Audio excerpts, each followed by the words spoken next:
Hello, this is Dr. Christy Patton-Lukes, a chemical engineering professor at Missouri S&T.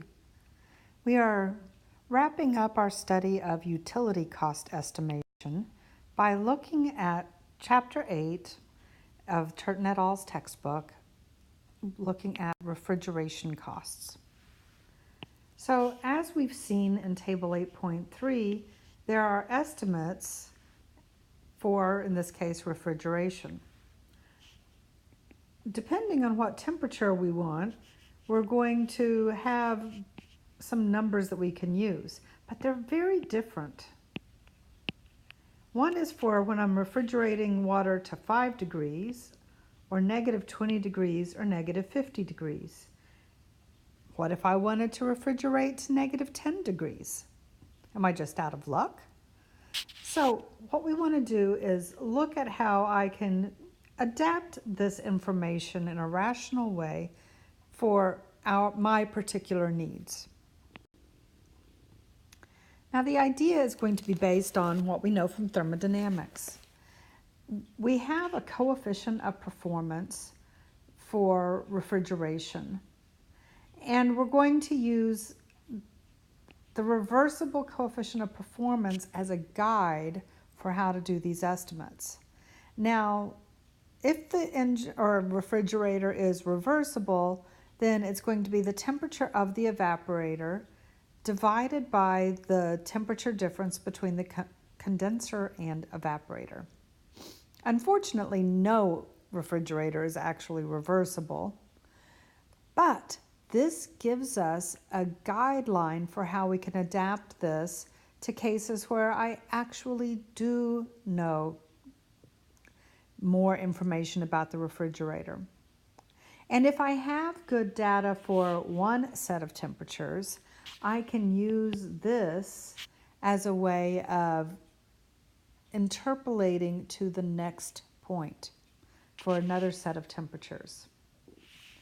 So if we use this information plus the cost from Table 8.3, then what we're going to find is that you can estimate the cost of refrigeration to any temperature by adapting this relationship here.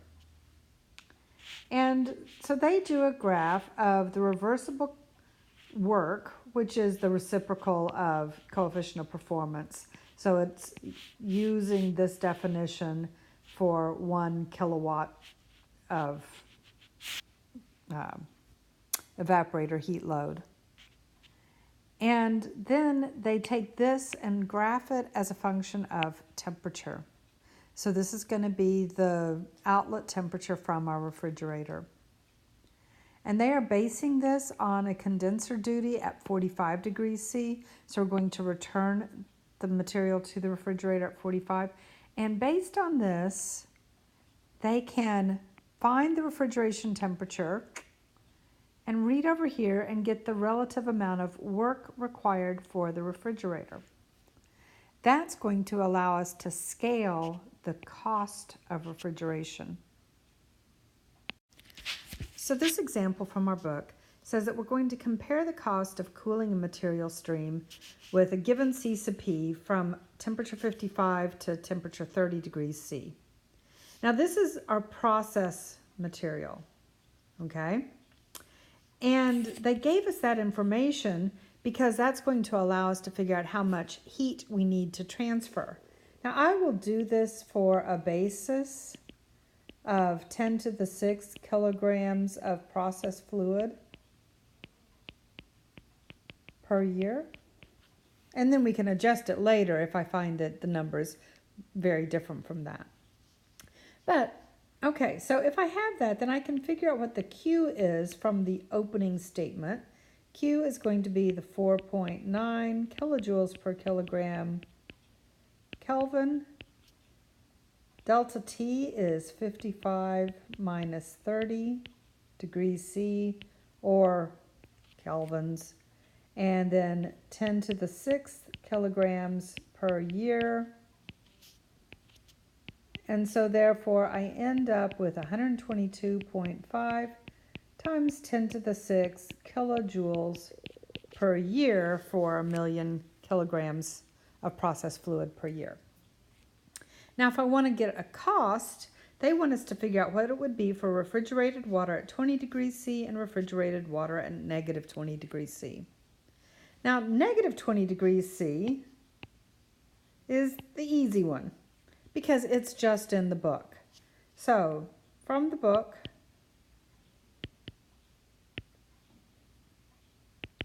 we look this up and it says that it's $7.89 per gigajoule. Okay, I have 122.5 times 10 to the 6th kilojoules per year. There are 10 to the 9th gigajoules in 10 to the 3rd kilojoules. And so I end up with $966.5 million per year. Okay, what would it be for 20 degrees C? So for 20 degrees C, I need to use the book, or the graph rather.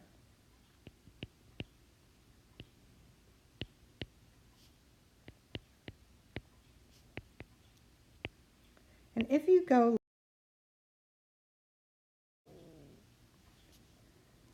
at 20 degrees C,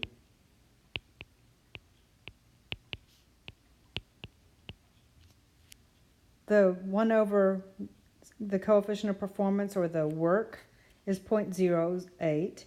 And at negative 20 degrees C, it's 0.26. I can therefore use this as a ratio. I have $966.5 million per year at 20 degrees, negative 20 degrees C. The coefficient of performance at negative 20 is 0.26. At positive 20 degrees, it's 0.08.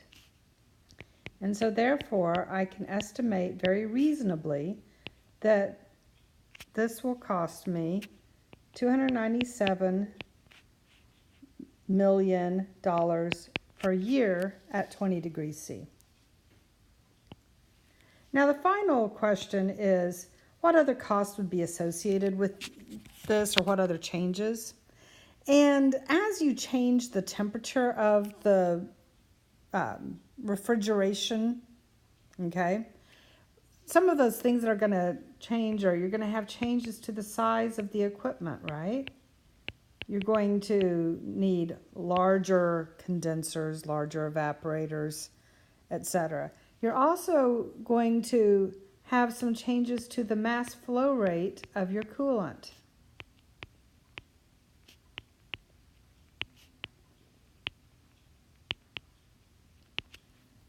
And you're going to have changes to the process equipment also as you make these changes. So it's more than just the cost annually of the utility. It also is going to affect some of your equipment cost. So this savings, rather dramatic savings, may be eaten up by equipment cost changes. Well, this concludes our look at utilities. What we're going to look at in our final lesson on manufacturing costs will be raw material cost estimates. Thank you very much for your time.